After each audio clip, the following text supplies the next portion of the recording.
Howdy, howdy, howdy. I know y'all are all just sitting there wondering, where'd you park your horse? A trigger's right out back, I'll say that. You know, I've been all the way around the world 3 times on the Amazing Race, and I've been called a cowboy in every single country. I've even been to Las Vegas during Halloween, just walking down the strip, and people holler, "Cowboy!" I said, "Yeah, you got it." Today, I'm going to let y'all know how to win the Amazing Race in life, cowboy style. Let me tell you a story. My brother Jet, he calls me up, said, "I got a great idea. 2-man team, race around the world, pays $1 million." Of course, I only heard 3 words, race, $1 million. And since I don't have TV, it wasn't to be a reality TV star anyways.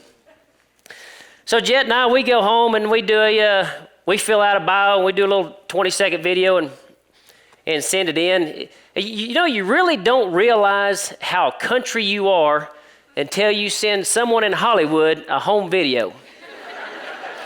And it kind of goes something like this. "Howdy, my name's McCoy. This is my brother Jet. We're gonna win your little race around the world." So, yeah. That's what they said. So they called and said, "Hey, we seen that video. Would you guys be interested in coming to LA and interviewing?" And we were like, yeah, y'all buy the flights, we'll go for sure. Big city, here we come. So we fly into Los Angeles and they pick us up in this big old limo, take us to this fancy hotel, and there's hundreds of pairs of 2, all of them wearing yoga pants and basketball shorts, matching up. And me and Jet didn't get that memo because I had a white hat on, he had a black hat on, he had a brown long sleeve shirt, and I had a white long sleeve shirt, brown boots, black, but we missed the memo on matching. But of course, we're already sizing up our competition, you know, just like any other week, but none of them was as big as the bull I'd got on the week before. Very first thing, they walk us in this room, and there's a whole crew of people from New York City and LA, you know, ready for this first interview. And I guess they're from New York City and LA. That's always what I imagine what they would look like anyways. Very first question, they're right back on the wardrobes. They said, "What are you guys gonna wear on this Amazing Race?" Yeah, I'm wearing pretty much the same thing I'm wearing right now, you know, hat, long sleeve shirt, boots. Well, I look at Jet and look back at these city folks and say, "We're ready to go." You know, the Amazing Race is so much like life and the challenges that we have every day. With roadblocks, detours, U-turns, language barriers, wrong turns all along the way, life is a challenge. You know, Jet and I were selected one of the 11 teams out of 40,000 applications to race around the world. The very first day, the very first challenge, we found ourselves in last place. I mean, we're fixing to get eliminated the first day on this journey all the way around the world. But what they didn't know is this ain't my first rodeo. There's 3 things that I know for sure. 1, you got to pull your hat down. 2, you got to get back on. And 3, you got to run your race to win, even in life. You know, as a cowboy, you pull your hat down whenever things get a little serious, get a little crazy, or maybe you don't even know what's coming up next. And when Phil, the commentator for the Amazing Race, he raises that right hand and he lifts his eyebrow like he does and says, "On your mark, get set." And you're fixing to take off on this journey all the way around the world that you don't know for sure where you're going.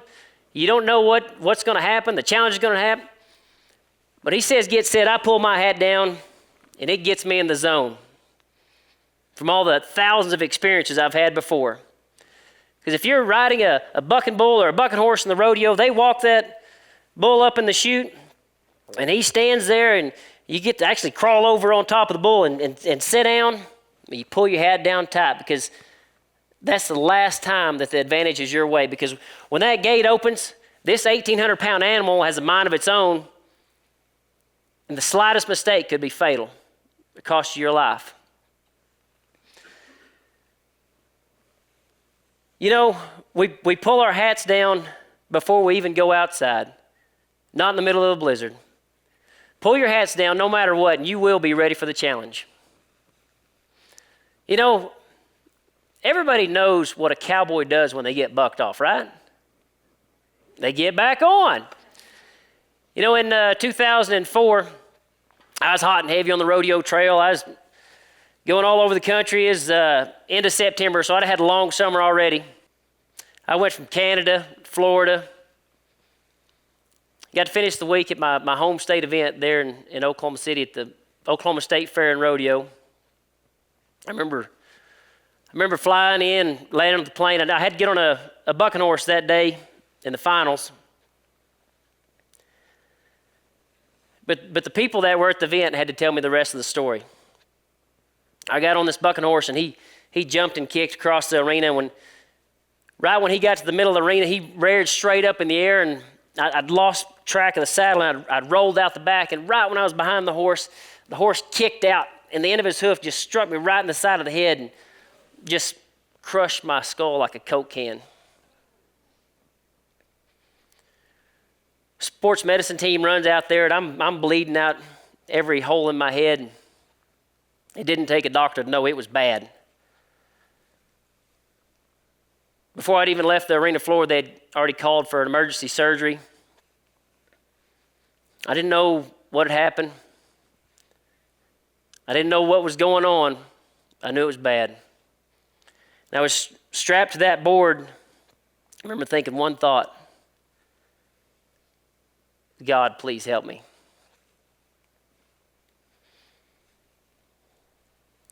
Doctors did surgery.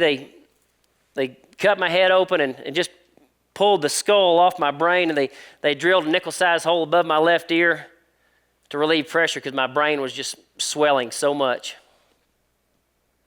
Told my mom and dad I probably won't live through it, and if I did, I probably won't be mentally stable.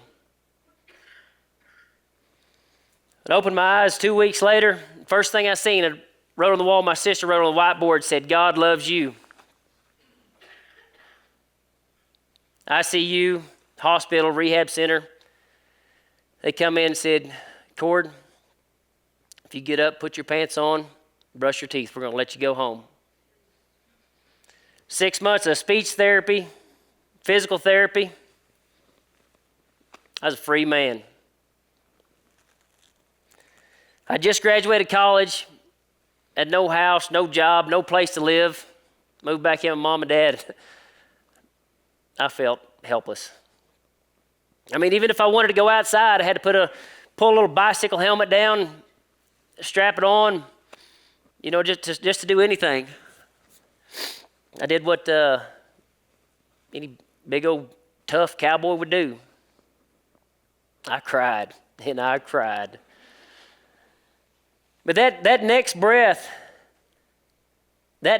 before I set up, it was my get back on breath. This is not how my story is written. This is not how my story ends. Doctors did CAT scans and x-rays. Said, "Yep, it's still broke. Looks like a Arkansas road map in there." I give him my very best sales pitch. I said, "Hey, they got these new bull riding helmets. I mean, they're special made for all this and that." And he pretty much laughed like, "You idiot." And he said, "Well, I tell you what, if you'll keep that helmet on, I'm going to release you. I'm going to let you ride again." Well, I didn't even make it out of the doctor's office before I'd done called to enter my first rodeo to get back on. And I knew that if I'm going out doing something that I love. You know, nobody has been on more episodes of The Amazing Race than the Cowboys. Media, news, TV, everybody wants to know how life has changed, you know, since doing all this. And 30 million people a week watching and getting voted most dynamic duo on CBS. I mean, this is great. media outlet from New York City, they called, and I'm sitting there. I'm actually sitting there on my horse, looking at a herd of cattle, and first question, how's life changed? What's different since you guys become reality TV stars? And I said, well, these cattle don't have TV, and these cattle don't care. Not much has changed around the ranch. The world gets us so money hungry and fame driven, just trying to win that social race out there. I think if somebody wants a good reality check, they need to go check some cows.